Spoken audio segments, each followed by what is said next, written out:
자, 이번에는 오나경 씨의 문화 현장 소식인데요. 이번 주에 또 특별한 전시회 다녀오셨다고요? 네, 이 봄이 되면 화산 봄꽃과 함께 아주 반가운 전시가 부산에서 열립니다. 바로 해마다 그 주제와 작가가 바뀌면서 열리는 멋대로 보는 부산전인데요. 이 올해는 어떤 주제로 또 전시가 열렸을까요? 화면을 통해 만나보시죠. 하나의 주제에 대한 작가들의 다양한 해석과 시각을 엿볼 수 있는 멋대로 보는 부산전. 올해는 문지영, 이선옥, 하민지 작가의 3인전이 열렸습니다. 제각각의 시각으로 보는 부산 지역성을 드러내는 전시이고요.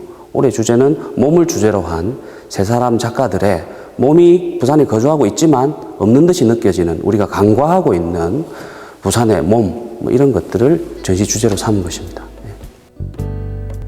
옷 속에 구겨지듯 들어가 잔뜩 웅크리고 있는 몸. 동굴처럼 어두운 옷 안에 숨은 사람들은 어떤 감정이나 신분도 알 수 없습니다. 우리가 보통 그 하루에 이제 외출하거나 들어가면서 옷 속에 들어가는 경험이 누구나 한두 번씩은 있지 않습니까? 이제 그러한 순간과, 그리고 작가가 청년으로서, 그리고 예술가로서 자신의 정체성을 좀 잉여적이라고 느끼는 거죠. 존재가 있지만 없는 것처럼 여겨지기도 하는 그러한 순간을 옷 속에 들어가는 보따리 같은 경험으로 표현을 한 것입니다. 이선옥 작가는 어디에도 소속되지 못한 채 잉여인간이라는 정체성 아닌 정체성을 가지고 살아가는 현대인의 모습을 상징적으로 표현했는데요. 이들은 획일적 목표만을 강요하는 우리 사회의 씁쓸한 자화상이 아닐까요? 이번엔 문지영 작가의 작품을 볼까요? 작가는 가장 보통의 존재란 제목으로 지적 장애를 갖고 있는 여동생과 암투병 중인 어머니의 모습을 가감 없이 담아내고 있는데요.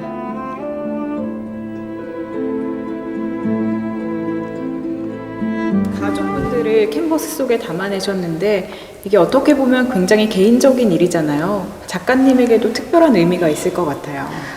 저는 가족들을 그리면서 오히려 이렇게 아픈 가족들을 돌보는 저를 좀 치료한다고 하는 의미도 있고요.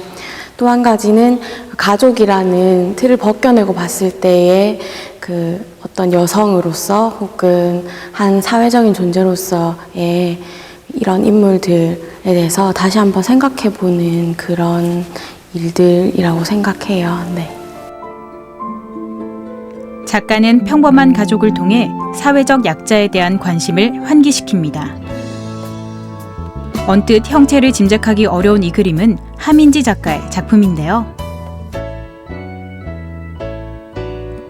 작가는 특별한 형태로 규정될 수 없는 주름을 소재로 인간과 동물의 구분이 불가능한 새로운 몸의 모습을 그리고 있습니다. 동물과 인간, 그리고 동물과 식물을 분류체계를 나누는 것 자체가 대단히 근대적인 어떤 인식의 산물입니다. 그것 자체를 좀 해체를 해서 원초적인 동물성을 좀 찾고 싶다고 작가가 이야기를 합니다. 종의 경계를 허문 몸은 인간 중심의 사고방식에 대한 작가의 비판입니다. 이번 주말 다양한 의미를 담고 있는 세 작가의 몸 작품을 만나보시는 건 어떨까요? 네, 저는 개인적으로 이선옥 작가의 웅크리고 있는 그 그림의 모습이 좀 인상적이었는데요. 세 작가 모두 아주 개성 넘치는 그런 작품들입니다. 그런데 이 기획전, 부산의 작가들만 참여할 수 있는 건가요?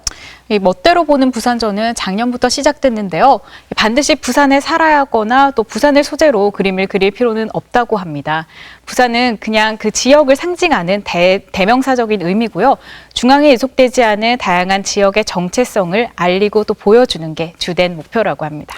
예, 이번 전시는 그 잉여인간이라거나 환자, 그다음에 동물과 같은 우리 주변의 이 소외된 존재들을 몸을 소재로 좀 다시금 생각해보게 하는 그런 그 전시였던 것 같고요.